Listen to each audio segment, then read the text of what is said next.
Diane, I'm so happy. I'm gonna start getting all verklempt if I say too much. I think. No, I'm just playing. Um, but I mean, this is like look where I am, Diane. Can you see the sign? Annie's. Can you see Annie's Book Stop on that sign? I think you can see it. Yes, Annie's Book Stop. Let me show you the receipt here. I came here. I called and I talked to Patty in there from Charlton before I drove here to Worcester on 65 James Street. It was actually quite a delightful drive.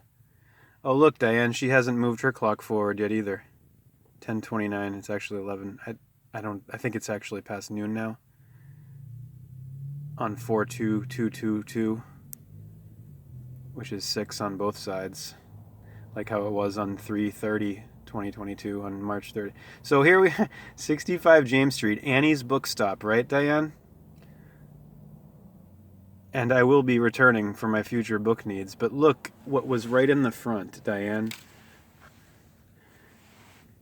So that I had to get this, which was at the front, and it's only I think $4 I had to pay for that.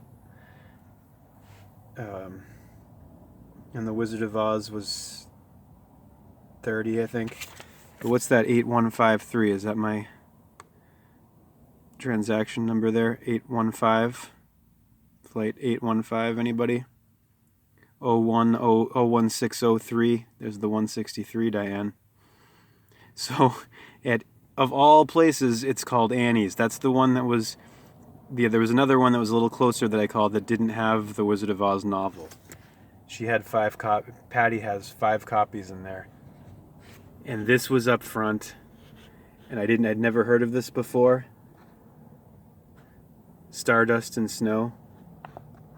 By the way, let me just say before I forget, Diane, I have a playlist of 3 songs for karaoke later as catch-up that I got from the radio station called Magic. Because somehow I lost the other one when I was adjusting the volume, and I ended up being on the Magic station. I got very little juice left here on the flux capacitor. It's at 37%. So, and I got it plugged in here, but it's the way like I gotta get a new charger for the flux capacitor because when I set it, I have to put it at an angle for this little knob to actually register and for it to charge. So, but we're gonna read this from cover to cover, Diane. But this here, Diane, sitting right in the front of the place. Are you kidding me? I didn't know what it was. I asked her what it is. I said, "Oh, what's this? Stardust and Snow."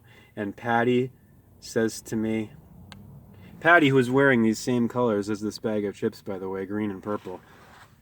She said, "It's about David Bowie and an autistic kid that he helped." Are you joking with? I said it's unbelievable. I'm going to read this all out loud to you. I'm going to read this all out loud to you, and I'm going to read this all out loud to you. Not rushed or anything, but over an extended period as we go along on this journey on my freak show here. No, I know. Well, see, as I start, George Carlin says that all of the world is a freak show, and when you live in America, you have a front row seat. Now I gotta choose which to read first. Let me just read the back of this to you here. Published in Stardust and Snow. Published December 2019. When he was a kid, Daniel won a competition and he went off to London to meet David Bowie at Christmas. He was a quiet kid, a shy kid, and the crowds were alarming. He took his grandma with him, and she was grumpy all day. But when they met David, there was magic and glitter and stardust in the air, as well as snow. And he taught the boy all about magic and the wearing of invisible masks, Diane. Diane. I think I'm gonna start bawling my eyes out right now.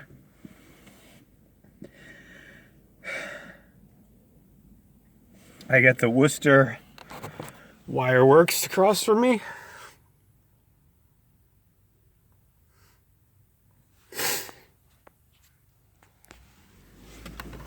Thank you, God. I'm gonna start reading The Wizard of Oz now to you out loud. Sorry, Diane. I shouldn't allow that to happen on camera. I don't know, it's that undignified, but it's just, I can't help it.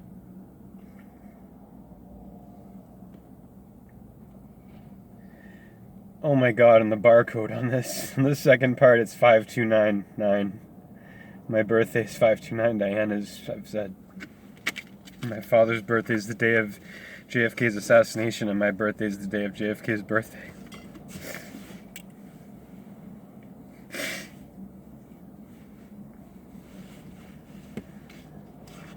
I don't know if I'll be able to read this without getting all verklempt throughout the whole thing. I guess I'll try. Or this even. Here in the land of Oz.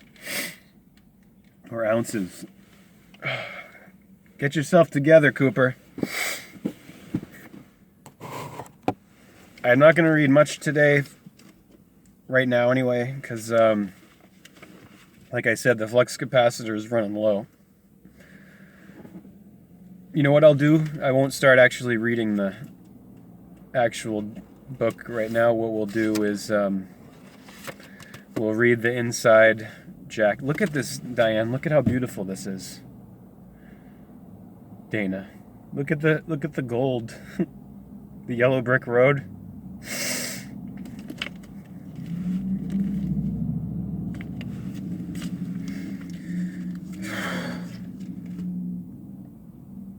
Getting warm, Diane. This jacket's too hot now. Hold on a second, please.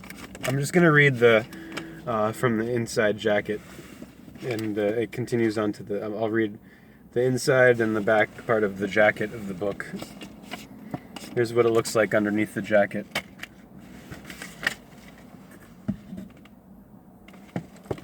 Hare Krishna.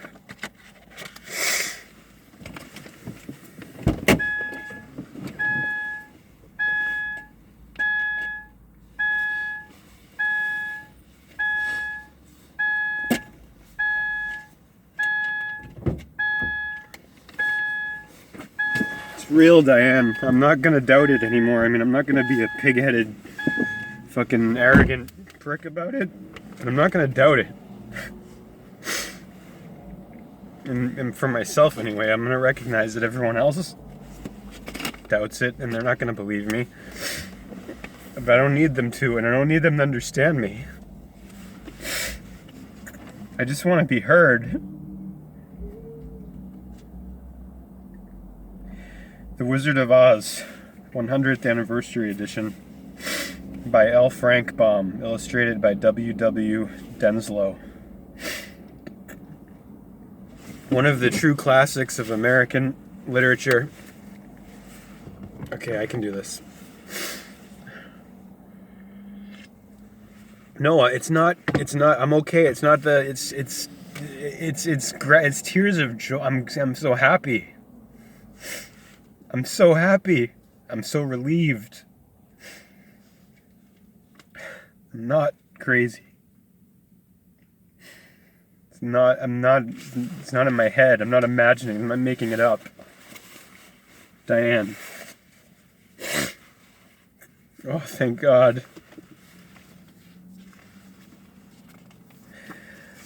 One of the true classics of American literature, The Wonderful Wizard of Oz. The Wonderful Wizard of Oz has stirred the imaginations of young and old alike for over 4 generations. Originally published in 1990. Originally published in 1900, it was the first truly American fairy tale, as Baum, B-A-U-M,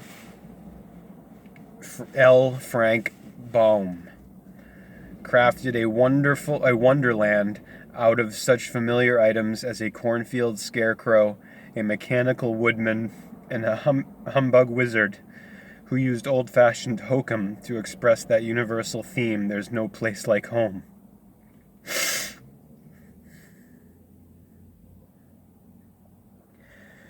Follow the adventures of young Dorothy Gale and her dog Toto as their Kansas house is swept away by a cyclone and they find themselves in a strange land called Oz.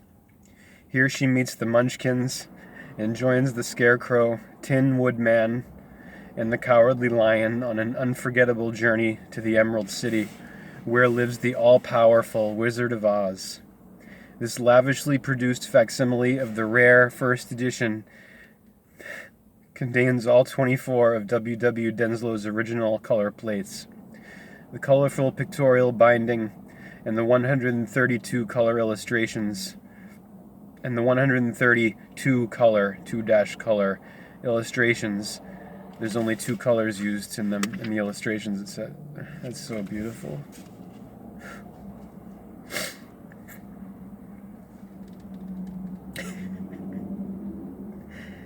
That help make the wonderful Wizard of Oz so special and enduring. L, or L.Y. Man, Lyman Frank Baum, born in Chittenango, New York in 1856. Oh yeah, I gotta add the Chattanooga Choo Choo to my playlist. I'll try to do that one too. I'll do 4 songs later. I'll try to anyway. Born in Chattanooga, New York in 1856, tried his hand at numerous professions, but didn't discover until the age of 40 that his true talent lay in the writing of fantastic tales.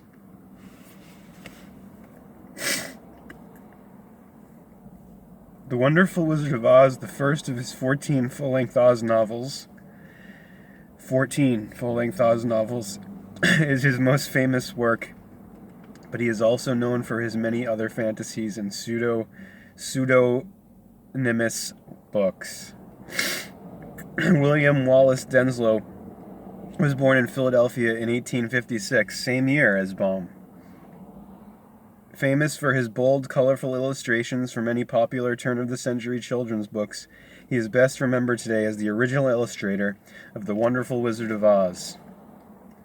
Peter Glassman is the owner of Books of Wonder, the New York City bookstore and publisher specializing in new and old imaginative books for children.